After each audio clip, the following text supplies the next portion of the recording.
welcome. Welcome to the Vineyard District and the Culinary View. This month we're talking about our ingredient, pomegranates. And we have our good friend and master gardener, Michael Vadrine, who's written a great article about pomegranates in our area. As a matter of fact, he has a great orchard of pomegranates.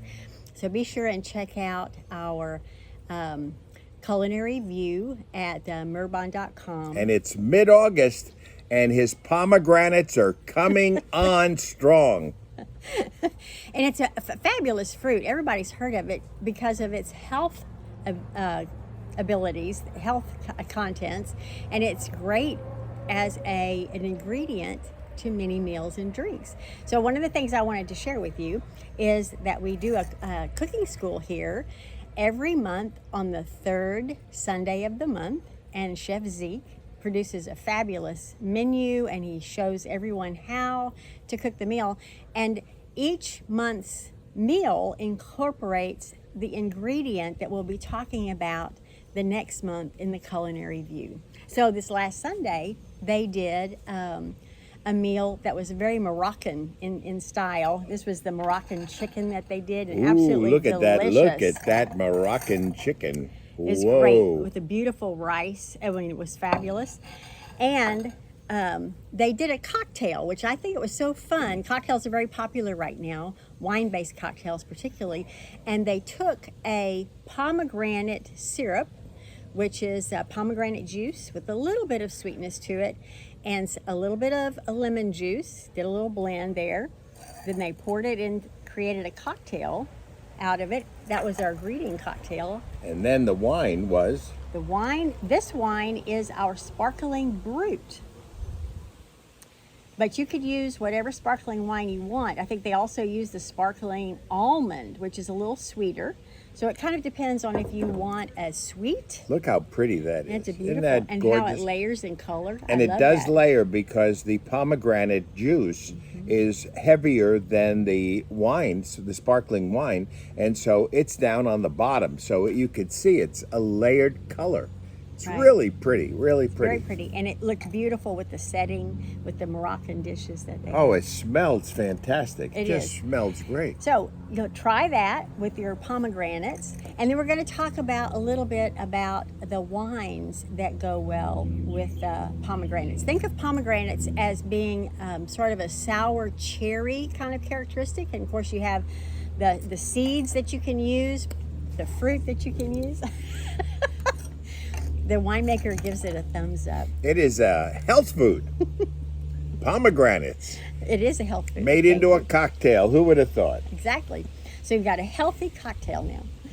And it's pretty diverse in the wines. I think because of that sour cherry character, it particularly goes well with rosés, and we tried it with several different rosés. It does really well with that. Mama Rosa goes really well, and Sophia Marie Rosé goes very well. Both of them. And the sparkling rosé. I love that sparkling rosé with it. It adds a little bit of festivity and celebration And to you the could meal. you could do the cocktail with those three rosés as Good. well. Yes, very flexible. Just make your syrup, and then you can add whatever sparkling wine you would like. And then the other side of that is a red wine that would go well with pomegranate. So we've experimented with a few, and I think that the lighter style reds tend to do better with the pomegranates for us, like a Pinot Noir. Pinot Noir, it grows really well in Texas.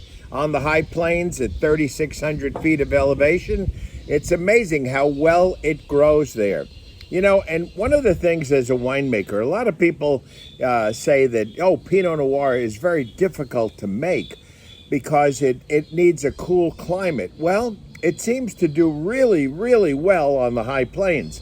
And the secret to making a great Pinot Noir is a cool fermentation, because when the fermentation is hot, then what happens is that it starts precipitating the color.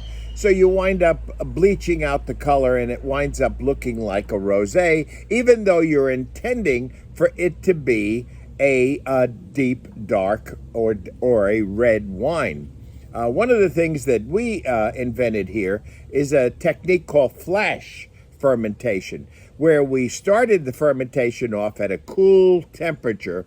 And then when we get into almost a secondary portion of the fermentation, after the sugar is reduced about 50%, which is normally, when you start to see precipitation, then we elevate the temperature up, and then it seals the color in the wine, and then you bring it back to a cool temperature and let it finish. So the fermentation takes a little bit longer, about 3.5 weeks instead of 7 days or 9 or 10 days, that you'd have if you were just letting the fermentation just take off.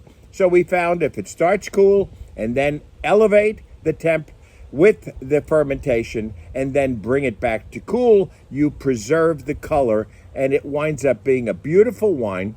It has a nice cherry flavor to it. And Texas Pinot Noir has won awards all over the world, and ours has been really outstanding in terms of winning awards. So, Texas does make great Pinot Noir. Yes, they do. So, for more information about the Culinary View, check out the website at mer-bond.com.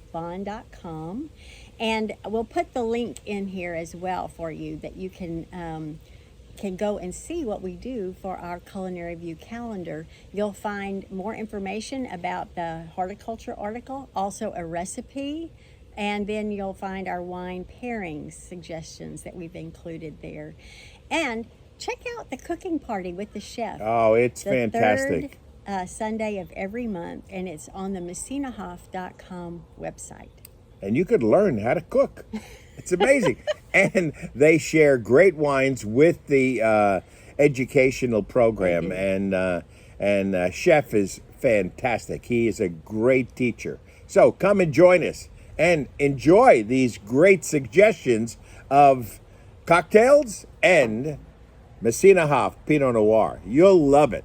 So on behalf of Meryl and I and the whole team here at Messina Hoff, come and enjoy great wine, great food, and the good life. Salute. God bless.